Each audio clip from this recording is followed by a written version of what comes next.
Okay, so good morning, everyone. My name is Ellen Barra, and I'm a specialist with our Provider Outreach and Education Department from WPS Government Health Administrators.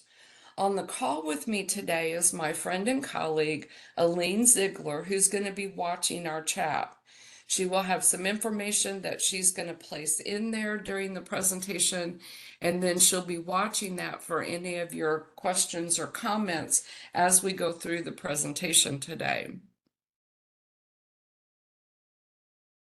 So the first thing we have is our disclaimer, and we provide this with all of our educational materials. What we have provided for you today is a tool to use to help you know what your place of service should be and how that affects your Medicare payment.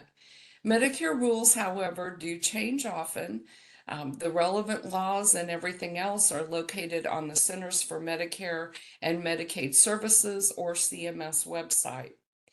We will provide responses to your questions, but again, the Medicare rules will determine final coverage. CMS does prohibit recording of this presentation for profit-making purposes. If you're doing screenshots or you're recording this, we would ask you to stop.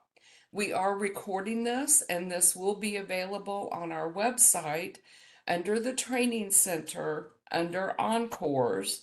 And there's a player that is attached to that, so you can play that right off of our website.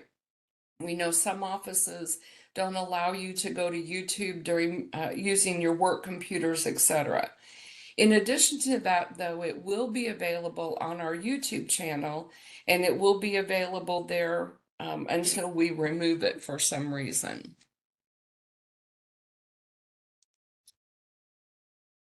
The next thing that we have for you is just a list of acronyms. Medicare can be kind of an alphabet soup. They use it, and we use acronyms for everything. So we wanted to gather them up for you here in one spot so you have a reference for any of the acronyms we're going to be using for our presentation today. So what we're going to be talking about today is the place of service rules for your Medicare patients and the claims that you are submitting to Medicare for the services that you're providing. Using the correct place of service code allows for correct payment to your offices for those services provided by your physicians and your non-physician practitioners. We're going to go over the Medicare rules. We're going to touch on an Office of Inspector General report, and then we'll address some of the situations that tend to cause people some difficulties. The first thing I want to draw your attention to is these two provider agreements that are up on your screen. The top paragraph is from the back of the CMS 1500 form. Your electronic billing agreements contain the same type of language. The second paragraph is from the 855 provider enrollment form. This language shows that the billing provider, so this is Dr. Smith, Dr. Jones, ABC Medical Clinic, whatever the case might be, is responsible for all of the information submitted on that claim. Physicians and practitioners obviously are not completing the forms themselves. The claim submission forms, they do have staff that do that. However, any overpayments, any legal action is directed first to that billing practitioner. Other staff may come into any actions taken should we identify that there's a problem. The next thing that we have is on the place of service information. So generally speaking, where the patient is located is the place of service used to report the services that you're providing. The place of service can also determine the specific procedure code to use and whether to submit technical services to a facility. For example, the patient comes into your office for care. Well, generally that's going to be a place of service 11. However, what about those situations where your office is a provider-based clinic? Well, in that situation, then place of service is not correct. The place of service would be either 19, which is an off-campus hospital department, or 22, which is an on-campus hospital department. This then changes the services that you submit directly. Um, if you're doing an x-ray, for an example, then that technical portion of that x-ray is going to be part of that facility billing. Another situation could be where the patient is an inpatient at another location, but rather than you going to the patient, they bring that patient to you. Well, the patient then is considered a facility patient in this situation, and therefore you would not use the office place of service code, but instead you would use that facility place of service code. And then, of course, your procedure codes have to go along with whatever place of service that you have chosen. Another exception to that rule could be for therapy services when a Medicare patient is in what is considered a Medicare certified bed in a skilled nursing facility. They're no longer receiving Part A reimbursement, but because they're still in that Medicare certified bed, therapy services have to go back to that facility. And then, of course, we have the new or the place of service codes 02 and 10 for telehealth, and we'll talk about those in just a moment. The place of service determines whether Medicare's payment is going to be at the facility or the non-facility rate. If the patient is in a facility, then that facility receives payment also. And the difference between those is really for the practice expense. In a facility, that practice expense is paid to that facility. In a non-facility setting, that practice expense then is paid to your office. So the next thing we want to talk to you about is an OIG report, and you can see the name of the report there, the A0421040084. And you can see the title, Medicare paid millions more for physician services at higher non-facility rates rather than at lower facility rates while enrollees were inpatients of a facility. So that's why we're doing this education here today. You can see that the OIG identified $22.5 million in overpayments for the claim lines that they reviewed. These services were billed to Medicare as non-facility when the patient really was considered a facility patient.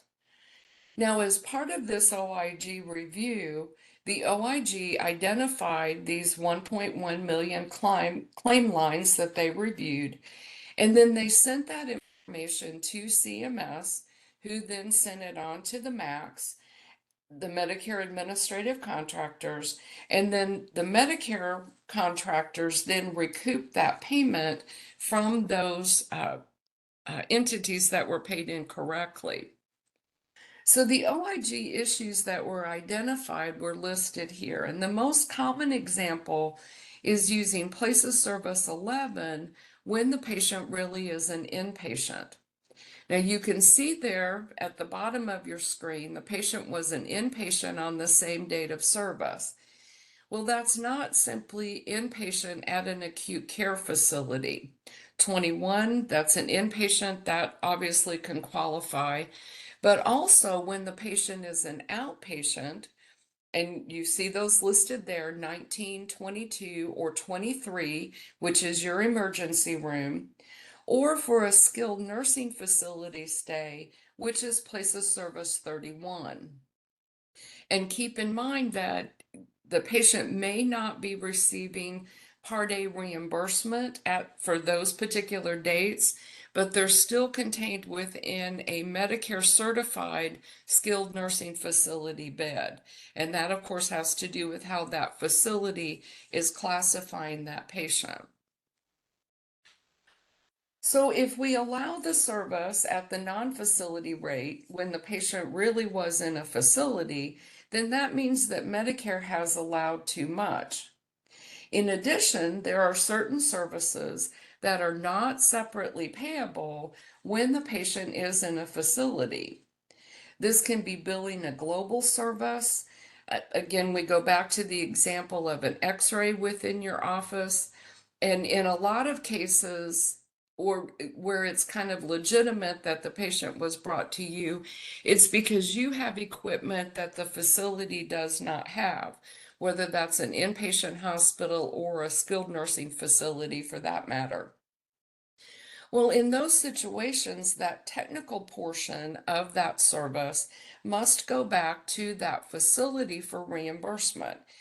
So they'll reimburse you, and then their charges to Medicare will include that as part of their overall charges for that facility service. In the case of a skilled nursing facility, there's a whole section of Medicare instructions on what is called SNF consolidated billing. There are different files that go along with SNF consolidated billing, and we'll get into that in just a little bit. The other thing, though, if you look there at the bottom of your screen, ancillary services would also go back to that facility. So for an example, the patient comes into your office and yet they're also listed as a facility patient for that same day. If your nurse gives the patient an injection of, let's say, a B12, that B12, both the drug and the administration of that injection, has to go back to the facility, not come in directly to Medicare Part B. If your ancillary staff are seeing the patient under the Incident to guidelines, and it's appropriate for them to use that 99211, that charge also has to go back to the facility because it's ancillary staff that are providing those services. This is an example from the CMS Internet Only Manual, and it's in the Medicare Claims Processing Manual, Chapter 26, and we've got that listed in your resources section. And so what this does is CMS has given the two-digit number, has given the description, and then given a definition of that location. So you can see here you've got 11, which is office, and then it provides the definition. It also shows on the right-hand side of your screen that an 11 is a non-facility payment. For the other one, 21, inpatient hospital, again, it gives the definition, and then it tells you that this is a facility payment, meaning that Medicare is going to make a difference in the amount that is allowed for that facility charge on the Medicare Part B side. We have two additional examples here. One is the 31 for a skilled nursing facility, and that's a facility payment. And then 32 for a nursing facility, and you'll notice there that this is a non-facility payment. So what this means then is if you have a patient coming into your office and they are listed and have been reported as a skilled nursing facility patient on that same date of service, then that's the place of service code that you would use, the 31. You would also need to use the procedure codes then that go along with that place of service. If the patient, however, is in a facility, but they're not in a skilled nursing facility, so this could be that they're not receiving skilled services, they're not in a Medicare certified bed, and then your services then would be billed using that place of service code 32, which is a non-facility charge. Now, keep in mind that for therapy services, physical therapy, occupational therapy, speech language pathology, if the patient is in a Medicare certified bed, whether they're receiving Part A reimbursement or not, that still goes back to the facility for payment. Excuse me. So again, we've talked about the payment differences between a facility and a non-facility payment. On the fee schedule, and we'll show you that on the next slide, if there is a difference, you will see the procedure code listed twice, and then you will have a pound sign that identifies the facility payment amount. And the difference in payment is the difference determined by CMS as the facility setting. Someone other than your office is taking care of those facility expenses, the staff, the building, the practice expense, etc. So what we have for you here on this slide is just a page from our website for Indiana. You can see that up there at the top for the fee schedules effective March 9th of 2024. So if you look on here, that first line, the 17107, for a non-facility payment, it allows at 418.75, $418.75. If this service, however, is done in a facility setting, then the allowed amount becomes $336.50. And then you can see there are several other examples there. When you're looking through the fee schedule amount itself, you do want to pay attention to whether or not there are those pound codes listed there.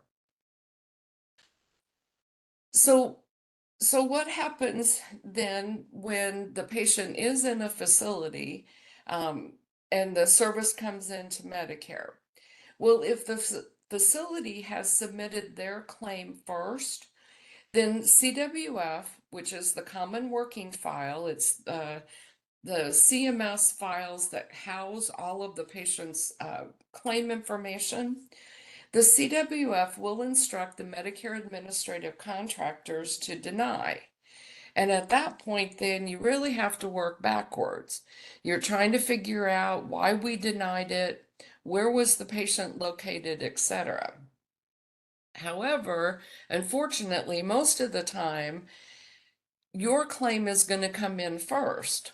Physicians' offices simply bill faster than the facilities do. There are instructions out to the facilities on how they bill their charges to Medicare. For an example, a skilled nursing facility, they bill monthly.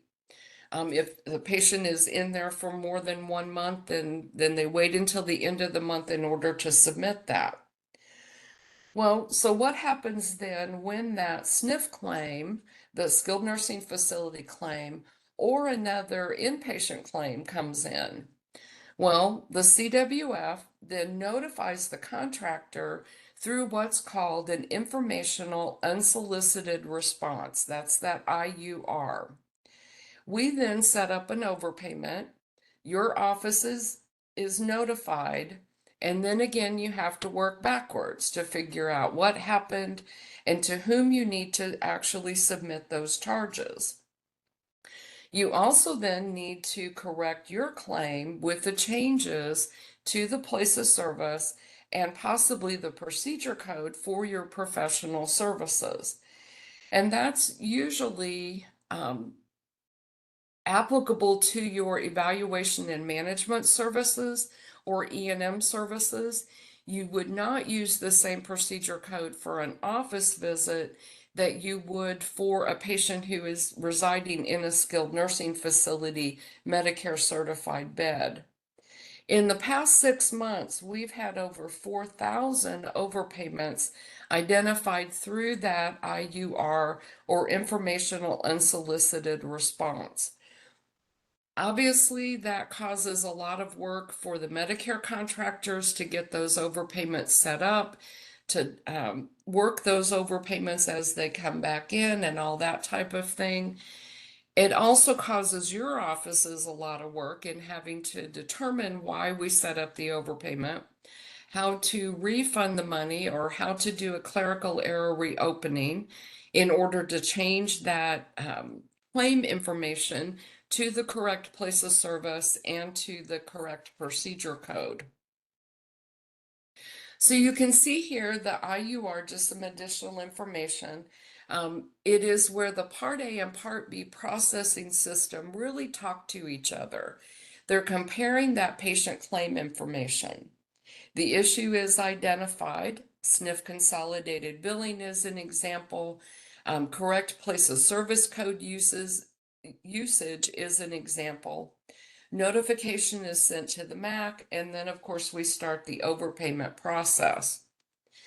So what can you do on this? Well, there's many steps that you can take to determine if that patient is considered an inpatient. The biggest one is ask that patient. Ask the patient or their caregiver, are you coming from a facility? How did the patient come to you? If the patient is walking in the door and they have attendance from an ambulance company, attendance from a skilled nursing facility, etc., it's really time to kind of stop them right there and ask them questions. And this allows you to determine the specific facility and then to have a conversation with that facility to determine the patient's Part A status. Has the patient just come from a hospital, but they were discharged at the hospital? Has the person come to you from the skilled nursing facility, but they're considered on a leave of absence, or they have been discharged, but they're coming to your office before they're going home? You want to have those conversations. You can also use the transactional portal or the IVR. Remember again, though, that your claim will more than likely come into the claims processing system before the facility claim comes in there. One of the suggestions that we have for you, and it's really kind of a best practice, is to work with those facilities in your area for good communication on patients. In the case of SNF consolidated billing, inpatient services or inpatient patients, etc., you want to know who do you go to within those facilities to get your question answered. Are they in that facility at that moment? Have they been discharged earlier in the day? Are they in a Medicare certified bed, etc.? Excuse me. You also want to have those contacts with those facilities so that you can get payment. For these services that are considered the facility services, you're going to submit that back to the facility for payment. Well, it always works better if you have agreements or contracts in place ahead of time. Medicare does not get in the middle of your payment contract between your office and the skilled nursing facility or hospital. It's always better to get those in place first. And what I mean by that is that there is no rule that the skilled nursing facility, for an example, has to pay you the Medicare physician fee schedule amount. So you want to be proactive in talking with the facilities within your area so that you know, where do I submit these charges?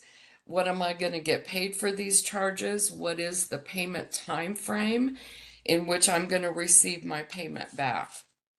Always better to get those in place to begin with. Now, the other thing is you need to bill us correctly when that patient is in a facility.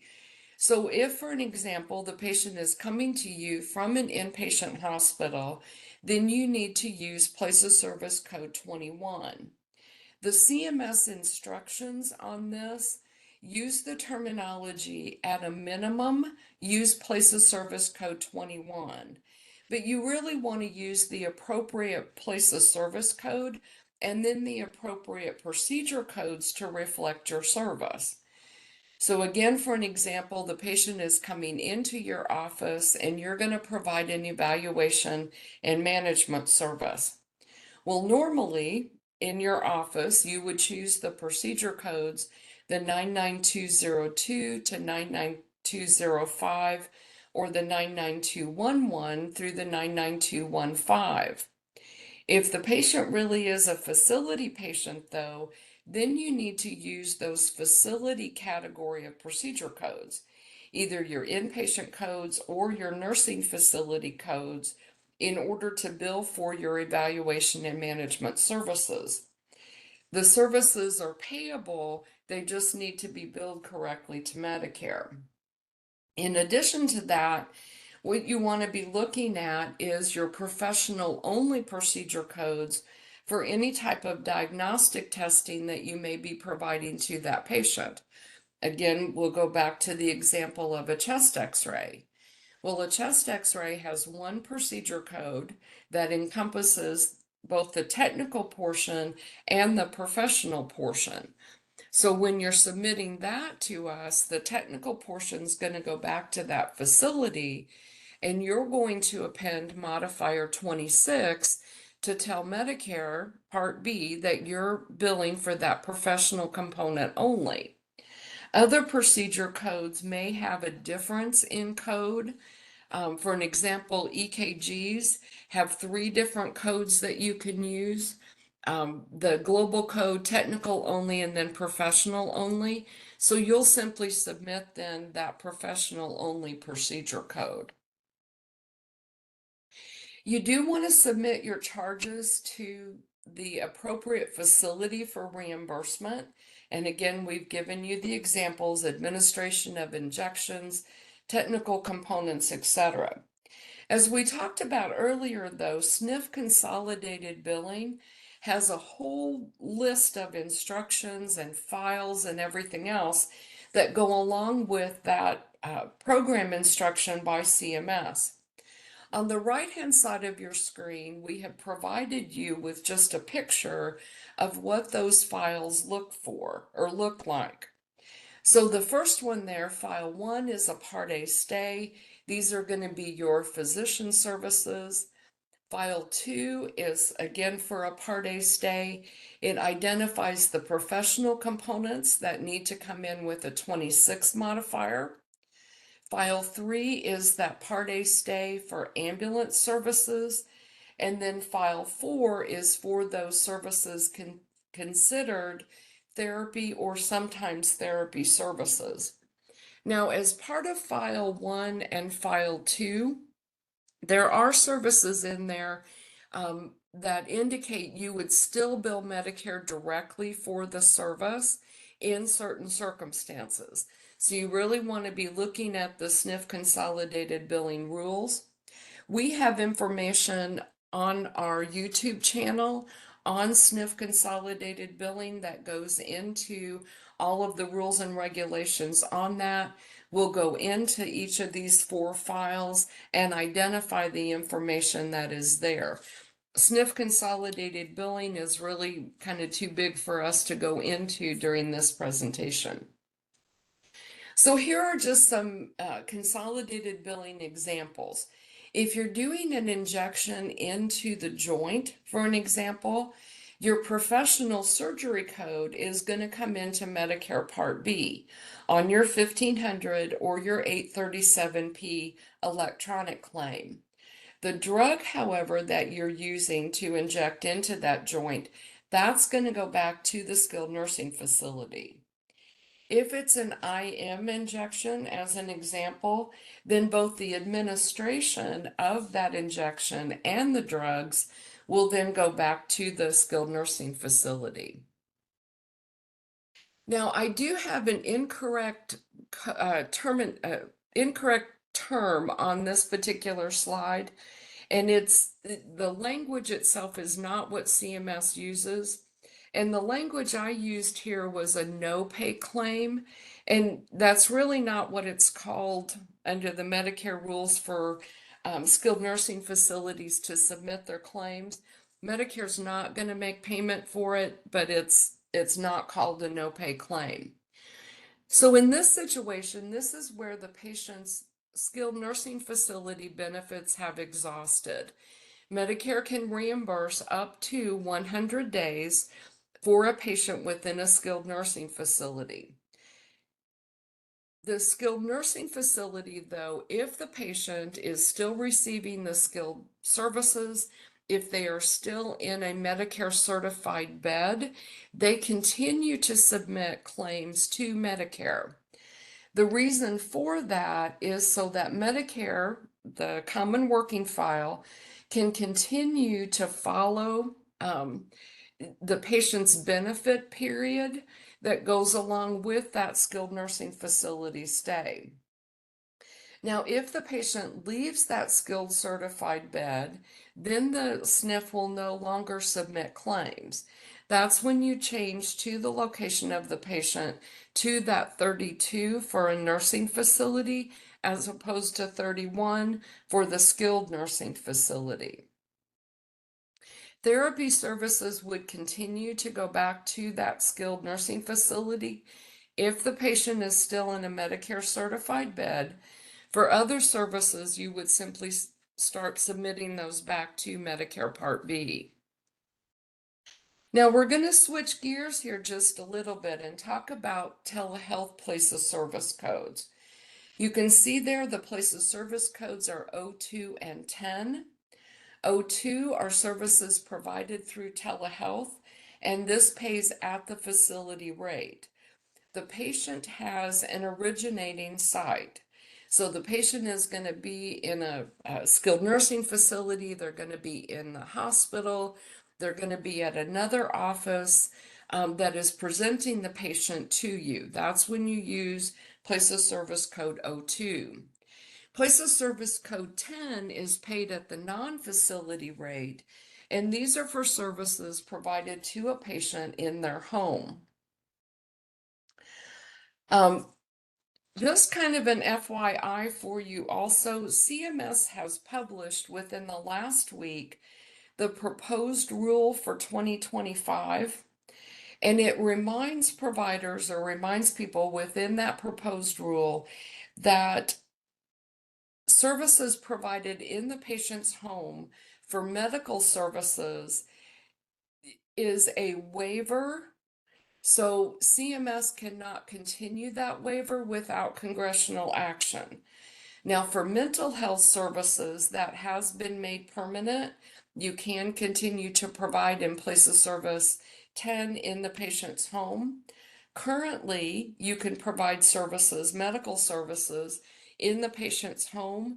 We'll have to watch and see what CMS does and what Congress does concerning services within the home effective 2025. We did have a pre-submitted question that I thought was kind of interesting. The patient is located in Texas. However, the doctor is in Nebraska. So what place of service code do you use for that? Well, what you'll have to look at here is the patient being presented from an originating site? If that's the case, then your correct place of service code is 02. If the patient is in their home, then place of service 10 is correct. And then since the doctor is located in Nebraska, then Nebraska Medicare Administrative Contractor is who they need to submit, is where they need to submit their services. We did have some additional questions. The patient was, and this is an example of one, patient was admitted to the ER on April 1st. Observation was ordered on the 2nd, and the patient was inpatient status then on the 4th. Well, for the April 1st service, you're going to have place of service code 23. They're in the emergency department, and that's how the facility has them classified for that date of service. For the dates of service 4-2 and 4-3, this is going to be an outpatient because they're in observation. So that's place of service code 22. And then on the 4th, their place of service code changes to 21. Another question, a pre-submitted question we had is, does the patient have to be admitted and discharged from the ER in order to use the ER place of service? And as you can see here in this example, they do not.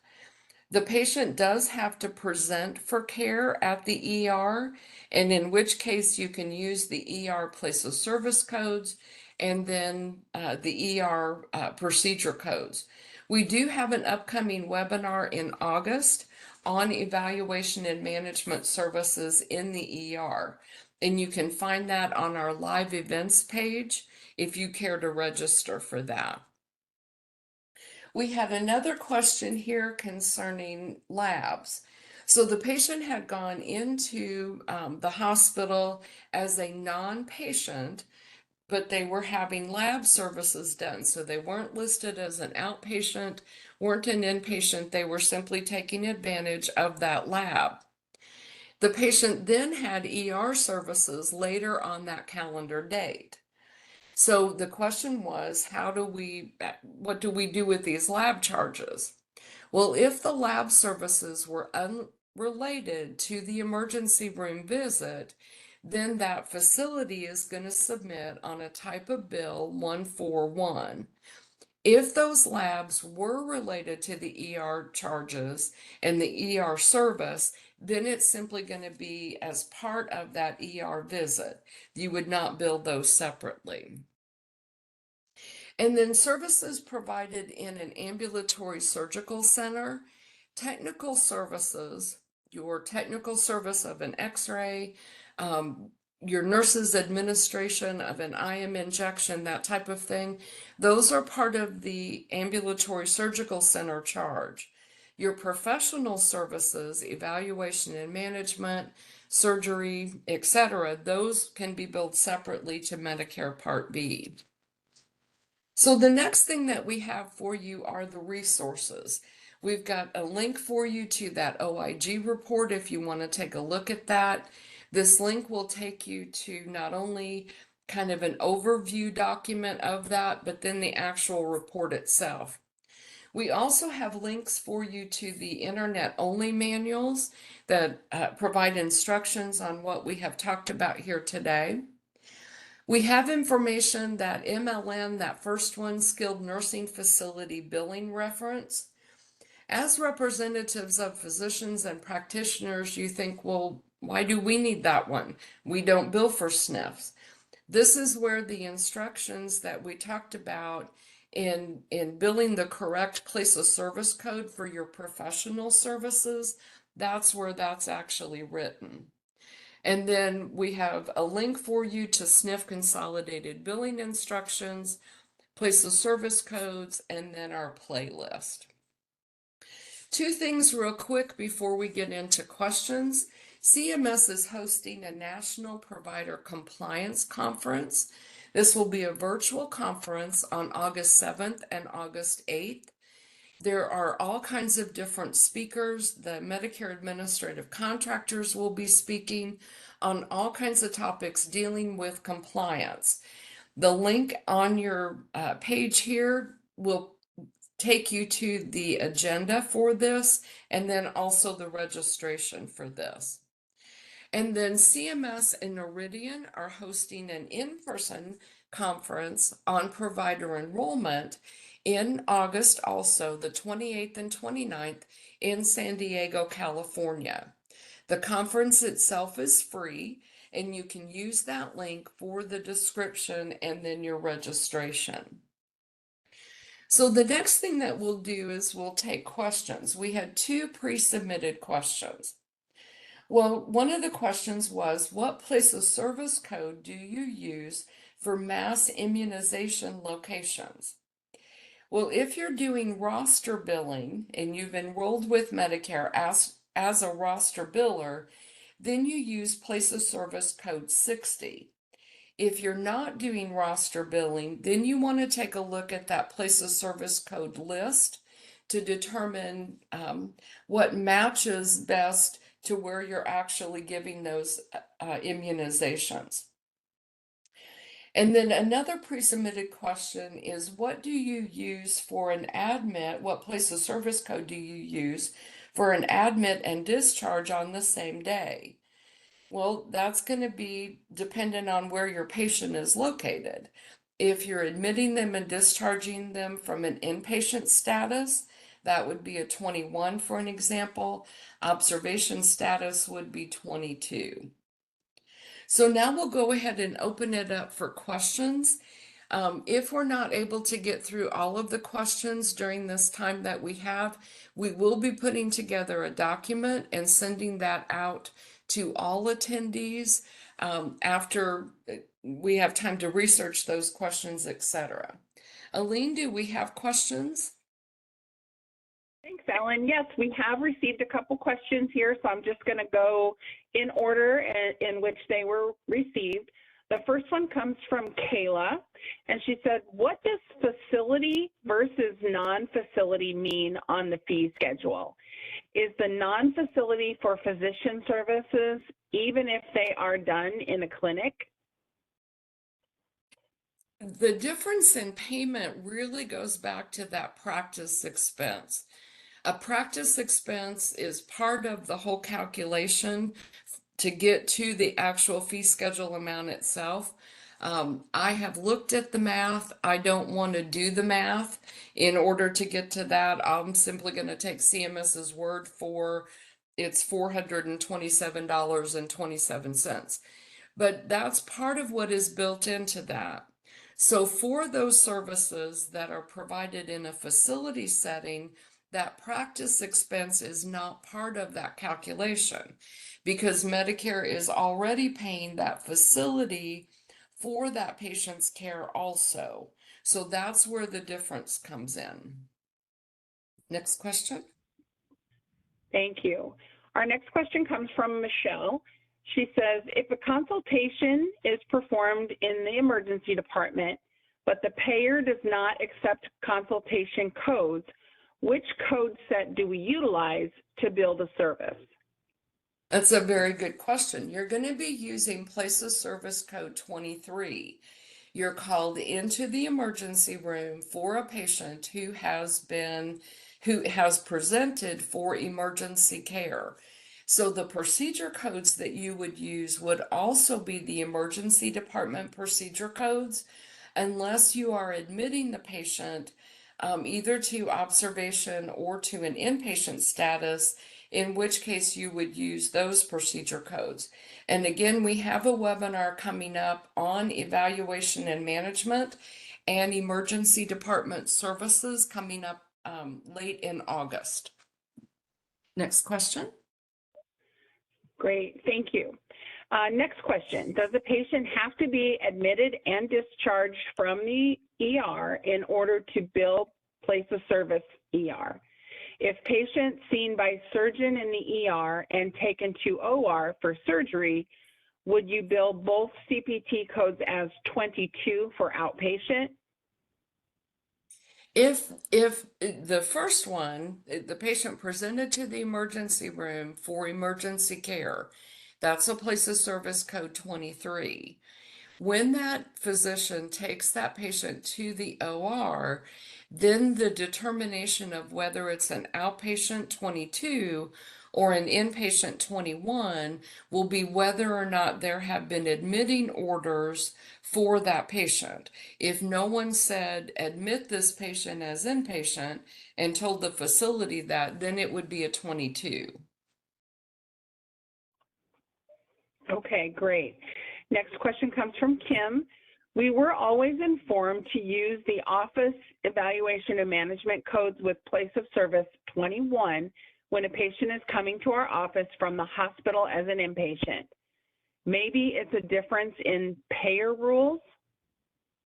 For Medicare purposes, if that patient is coming to you and they're an inpatient, if they're coming to your office, you must use Place of Service Code 21 to reflect that that patient is an inpatient, and then you will use the category of evaluation and management services for inpatient, whether it's an initial, the first time you've seen them during that stay, or a subsequent, you've seen them more than once. And we will have inpatient an E&M on inpatient coming up, I believe, in August also. Next question.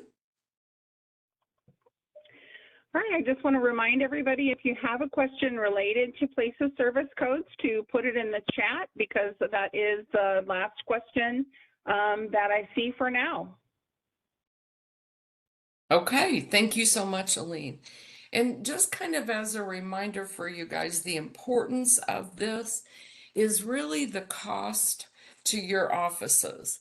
If you're not billing the correct place of service code and procedure code, when a patient is in a facility, Medicare's going to take that money back, whether we deny the claim to start with, whether we take the money back after the facility claim comes in. That's just more work for your offices. Take advantage of talking to your patient, determining whether or not they're from a facility. Have your frontline staff kind of pay attention to who's bringing that patient in the door. And, can we ask questions of them? You can use the patient portal. The IVR is also available for you. In those situations where you're aware that the patient is in a facility, then you want to bill appropriately to Medicare using your 26 modifier, using the correct place of service code and the correct procedure codes. This simply allows you to receive your payment faster. And of course, you don't want to be part of another OIG audit because, with the amount of money that was involved, I'm sure OIG is going to bring this back. And your claims come into us before the facility claims. So even, OIG identified $22.5 million in incorrect payments. In some of those cases, we had already taken the money back, but the claim did show as paid. So we just want to hopefully provide you with information so that you're not having to do all of this additional work. I just want to thank you very much for your attendance today. We hope that we were able to provide you with good information on choosing the appropriate place of service code. We want you to get paid for the services that you're providing to your patients. Again, we do ask you to take just a few moments to complete that survey. That reporting goes back to CMS, also to our management staff. And then, like I said earlier, we pay attention to that, the specialists themselves, to look for additional topics and to look at the results of our presentation for you. So on behalf of Aline and myself, have an absolute fantastic day and thank you for your attendance. You can now disconnect.